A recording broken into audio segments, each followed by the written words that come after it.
Besimtarët e Krishter kudo në botë festojnë lindjen e Krishtit, festën e cila simbolizon lindjen, dritën dhe ngrohtësinë që përcjell lindja e Jezu Krishtit. Kremtimi i kësaj feste ka nisur në mesnatë, ku besimtarët katolik janë bashkuar në meshën e madhe të lindjes së Krishtit në të gjitha kishat e vendit. Besimtarët katolik në kryeqytet i janë drejtuar në mesnatë katedralës së Shën Palit, ku kanë ndjekur mesazhin që ka dhënë Im Zot Rok Mirdita për më shumë dashuri mes njëri tjetrit, paqe dhe ngrohtësi familjare.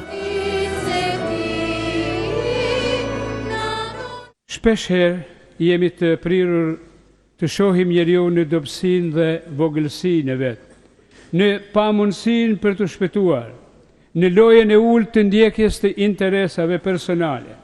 E shohim të smuar, e shohim të nëpërkëmbur, të mposhtër, nga dhimbja, e shohim krenar, e shohim dhunues, cinik. Me fjalë të tjera, e shohim të pashpëtuar. Krishti ka ardhur në botë pikërisht për këtë njeri. Për njeriu në real, që pa Krishtin është e humbur, por në Krishtin është i shpëtuar nga kolësia vetë.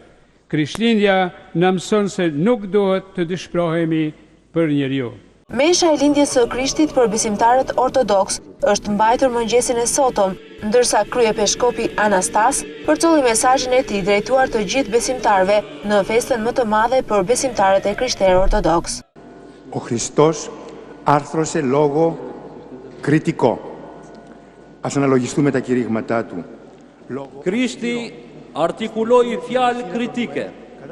Le të sjellim në mendje predikimet e tij me fjalë të ashpra. Le të kujtojmë zinxhirin e fjalëve mjerë kundër skribëve dhe farisejve.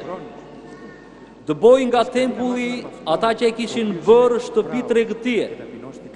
Por njëkohësisht na fton të mësojmë prej atij i cili është i butë dhe i përullur në zemër. Durimin e thellë të brendshëm që të gjejmë paqen dhe ekuilibrin në shpirtrat tanë. Festa e Krishtlindjes simbolizon mrekullinë e madhe të lindjes, të shpresës dhe e besimit tek besimtarët e Krishterë.